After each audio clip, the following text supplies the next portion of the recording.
In our previous episode, we looked at how to treat your child as an individual. And we talked to how, as a teacher and as a parent or whoever it is that is handling a child, can handle a child as a unique individual, because all children, each and every child, is so unique. No child is like any other. And so today we look at how to encourage this uniqueness.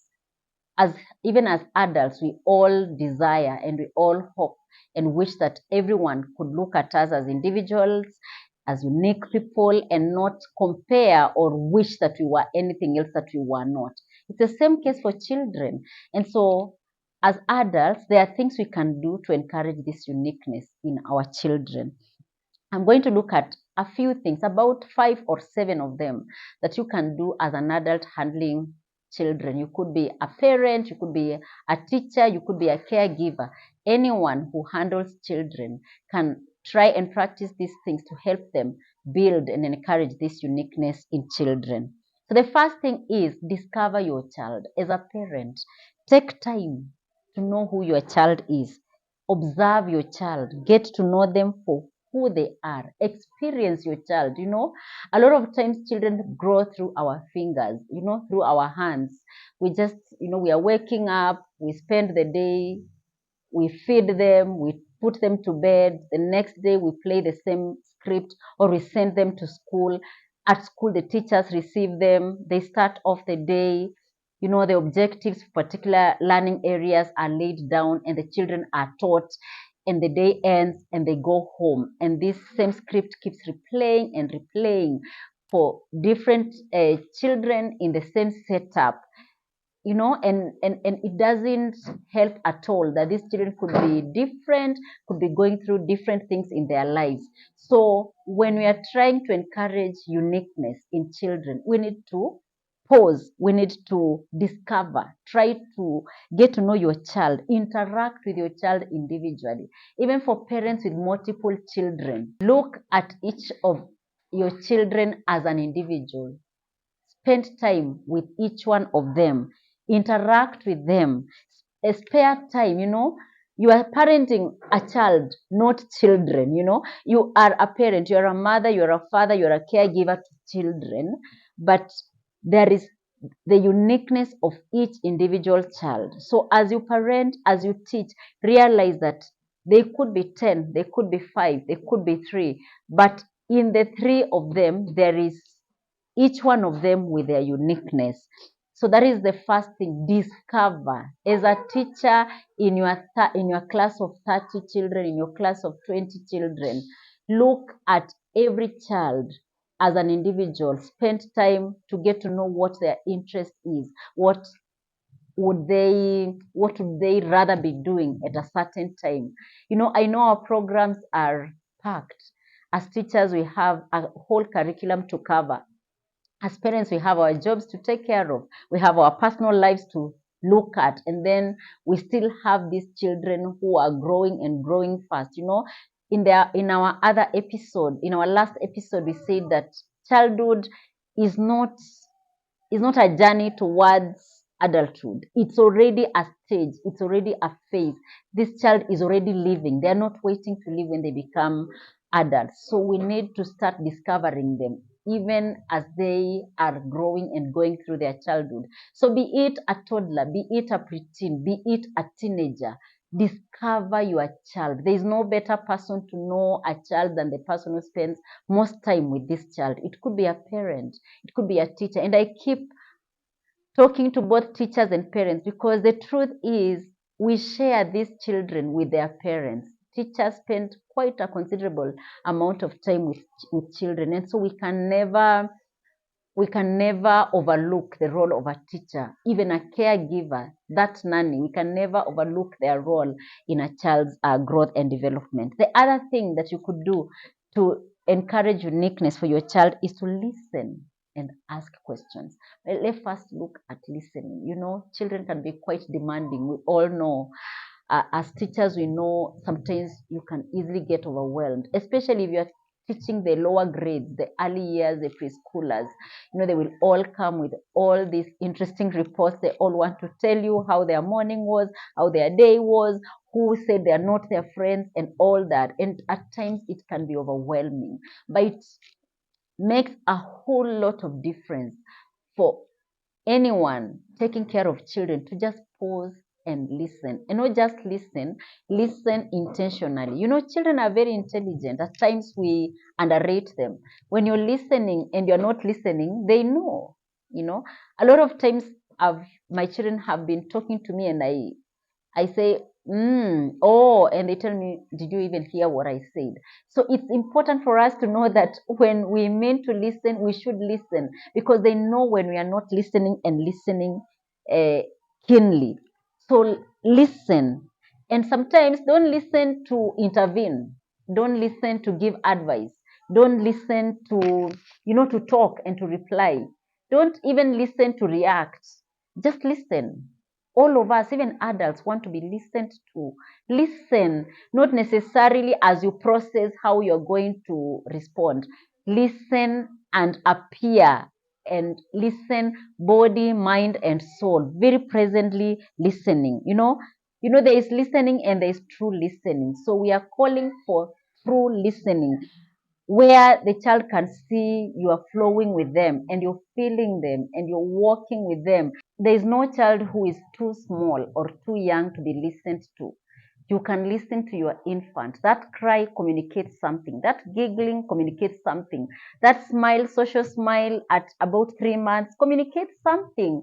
A toddler, even before a child completely learns to articulate their feelings, you can listen. It doesn't always have to be words. You can listen to their body language. Even without words, a child can communicate. When they are preteens, you will not listen to a preteen the same way you will be listening to an infant, or the same way you listen to a teen. you know a lot of times we are listening to our children with an urgency to reply, an urgency to advise, an urgency to correct notions and misconceptions, and an urgency to input our adult wisdom. A lot of times when we are dealing with children, our adult wisdom is not always needed to be, to be input into our conversations. Because if you keep dealing with a child as you would with an adult, then you lose that child. So as we are listening truly, because children are intelligent and smart enough to know when they are not being listened to. They know when you're listening for the sake of listening, and they know when you're listening intentionally. So what we are asking here is true listening, where when someone is listening to you, even as an adult, that you are being truly listened to. So you listen, and you listen with interest. You need to inquire. If a child comes and tells you, so and so said I'm not their friend anymore, you don't just negate that. You don't invalidate that. You ask them, and what did that make you feel? And maybe the child tells you, I feel so bad, I feel so sad, I feel like I'm not good enough. Now at that point, you can listen as you ask. And do you think that is true? Do you think for sure you're not good enough? Do you think for sure you're not a good person? And as you are leading, you're not lecturing the child. You are actually growing with her. You're moving her from a space of feeling worthless because someone just told them they are not good enough, to a point where they realize, first of all, that what they feel may not be the ultimate truth. It could just be a misconception, but you're not invalidating them. Someone could be wrong in their perception, but you don't quickly invalidate them. You take a walk with them to the point where they feel like, oh yeah, I actually did need to feel like this. I mean, and even if when one person tells me I'm not their friend, it doesn't matter. It doesn't mean the whole world doesn't enjoy or doesn't like my company. So as you inquire, as you listen, as you give your input, you are not in any way supposed to invalidate or make a child feel like the issues they are raising are non-issues. A lot of things, a lot of issues that children bring to the table and that worry children may not be issues to an adult. If your child is fussing about wearing a certain type or color of a pajama to bed, for instance, and you're thinking, what does it matter? You'll be asleep, your eyes will be closed. What does it matter if you put on a pink or a black one? For you, that is nothing. But for them, it could be like an international calamity. It's such a big deal. So please pause, listen. You never know what attachment they have with this kind of toy that they want to only play with. Some of the things, if they make their toy house for the toddlers, for the younger ones, the 5 6 year olds, they are building their house and they have arranged, and then someone comes and brings everything down and they are screaming and they are feeling disappointed. To you it's nothing. You can easily as an adult tell them you can put it up again, but you know what, to this child it feels like a disaster. So as adults, as we listen to children, we need to realize that issues that worry children may not necessarily be big to us, because as we are growing up, as we were growing up, we have built this capacity to handle issues. If a teen comes to you and tells you, someone said that my cheeks are big, for instance, and you're thinking, so what if your cheeks are big? I mean, you are pretty still. So it is a big it is such a big deal for a teenager and an adolescent what their peers feel about them. So if you just invalidate and rubbish it and you're like, is that anything to make you feel mad? Is that anything to annoy you? Then you're invalidating this child. So you need to, first of all, bring yourself to their level and acknowledge that feeling. Acknowledge, yeah, I would feel really bad if someone went carelessly commenting about how I look or my body and just everything about me. I wouldn't be so comfortable. But you know what? Sometimes people are projecting their own insecurities and fears to us. So you are affirming your child and you are also building their capacity to handle issues, because I mean, the world is full of so many of us. So it's not every time that your child will be told all the nice things. So even as you listen and as you give your input, you are also preparing them to handle life. And again, depending on what age set you're dealing with, do not always be quick to provide support and solutions. A lot of times, just get their child getting their own solutions and generating their own solutions to their own issues. So, unless for sure you are asked, teacher, what should I do? Mommy, what should I do? Daddy, what should I do? Auntie, what should I do? Do not always be there to give solutions and to give advice. Do not issue unsolicited advice. Only give support when you have been asked to give support. So the other thing, this is the third thing. The third thing we need to do as we encourage this uniqueness in our children is to observe and comment. You know, we said children are already living. This is their life. Just the way as an adult you feel you're living, you're busy, you're pursuing your career, you are in college doing your college studies, you're working, or you're raising up the children themselves, and you feel like your life is going. It's important as adults for us to understand that children are living. Just as we feel so completely involved in this life, so are children. But for us to encourage them to become the unique individuals that they are, we need to observe and observe keenly. Watch your child do their thing. Watch them play a game, watch them draw, watch them do a painting, watch them even sing. Sometimes they just start singing in the bathroom or as they do their things. Sometimes they are off key, sometimes, just watch, be present. Don't make your child feel like they're walking through life alone. Make them know that you're present, you are observing, you are aware. Oh, I heard you sing in the bathroom. you know I heard you in the morning. I saw you in the morning, uh, tidy up your room before you left for school. That's amazing. So when they know someone is observing them, they are more likely to get more encouraged.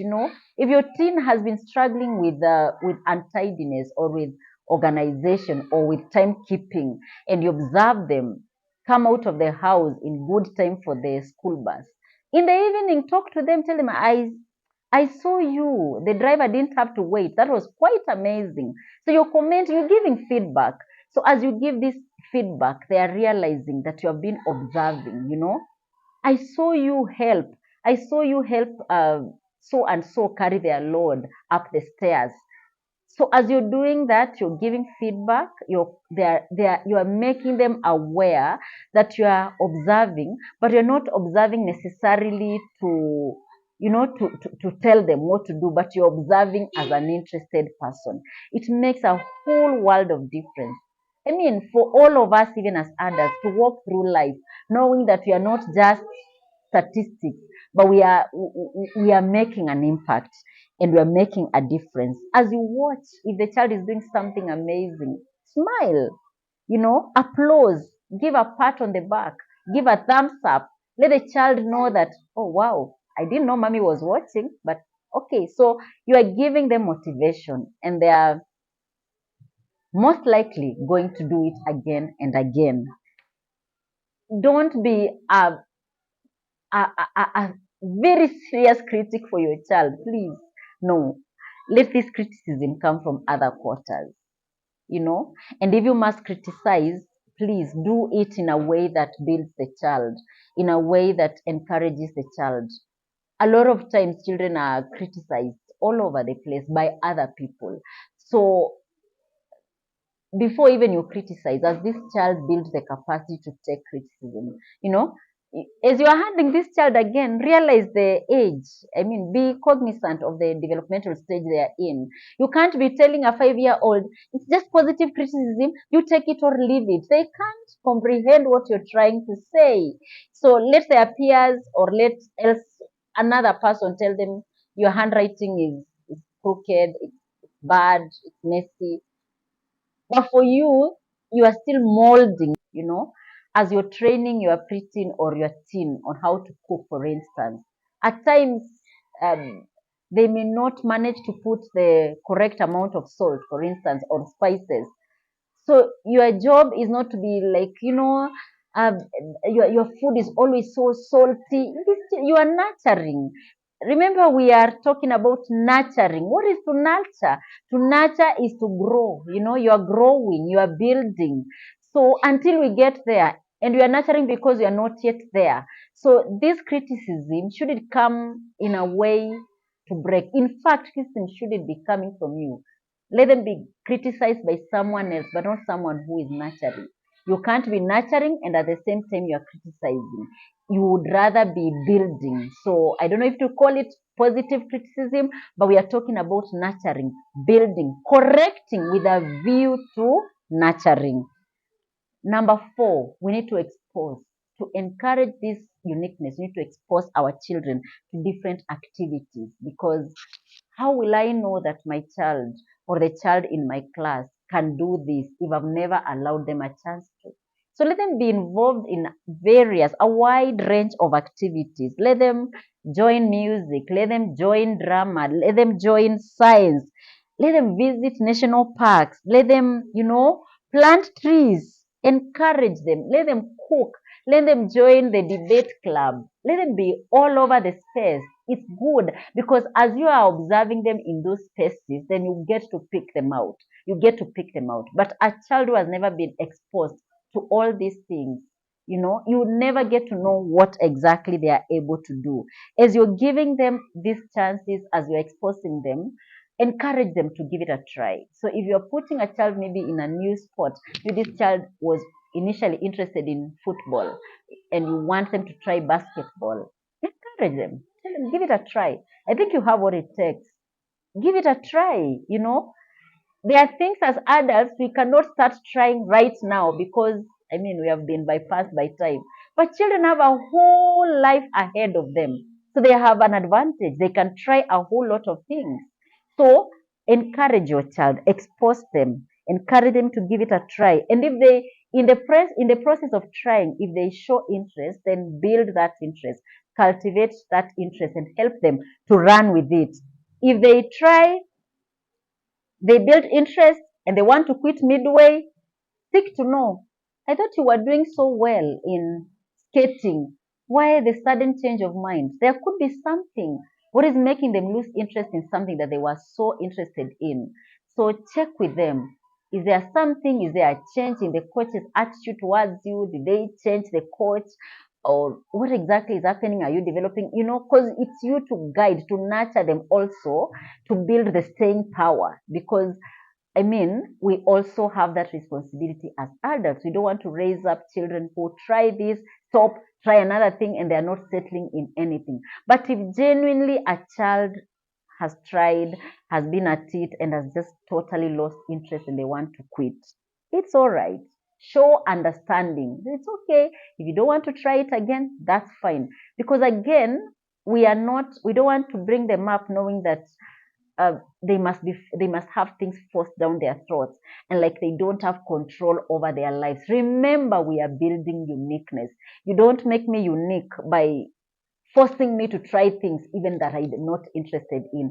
So if a child has been exposed to all these things, they have tried, they don't feel it, it's all right. Show understanding, show understanding and allow them. And that brings us to the next point, which is actually showing patience and understanding. You know what? Dealing with children can be quite frustrating. It's not easy because at times we are reasoning with them as we would with a fellow adult, and it's they have not yet built that capacity and that level of understanding that we have as adults. So, in as much as it can be quite a challenge dealing with children, we are called as their handlers to show a lot of patience and understanding. So, as the parent, as the caregiver, as the teacher, you are the one to model the behavior that you expect to see. Model and train them, coach them on patience, let them see you displaying patience, then they can live it. They can practice it. Encourage through affirming. When they are losing it, when they are throwing those tantrums, and they are feeling like they can't do it again, affirm. Keep reminding them you're able. Don't give up. So be be patient. If you're patient with a child, you're also helping them to build the staying power. They learn to stay on a task. They learn to try again, even when they don't get it the first time. And as you're doing this, talk to them through the process. If a child is trying something that is a bit challenging, talk them through the process. Let them know they are not alone. Let them know you are with them. Cheer them up. Even however small the strides are. And I'm talking about children across all the ages, from young children to even teens. It could be a certain subject, a certain learning area that they are having a challenge in, a little improvement. Always don't seek to know what the top student scored. It's important for you, but as you ask that, you know what it does? It makes the other child feel compared to another. So as they are making small strides, even if it's a slight improvement, as an improvement of even 1 mark, cheer your child up. Show patience. Let them know I am working with you through this journey. You are struggling with science. I am ready to help you, and I'll be patient with you as you get better. And as they are getting better, you're cheering them on and you're encouraging them. If they're struggling to fit in, you are helping them to realize they're unique individuals, to realize they don't have to fit in, to realize that they could have those values that they would, that would be desirable, that they can actually, like for teens, this is very important. A lot of times they can be segregated. Teenage is quite a stage in development, and so there are these cliques, and your child is feeling like I'm always left out, I'm always not having people to sit with. Teach your child that they can actually set their own table by learning and displaying those desirable qualities, and they can actually sit at their table by themselves, and with time people will cross over and join them at their table. So we are equipping these children, though patiently so, with skills that they require for life. They build resilience, they build capacity to handle challenges as they grow. And lastly, we need to encourage them. When you're building individuality and uniqueness and encouraging uniqueness for your child, you need to encourage.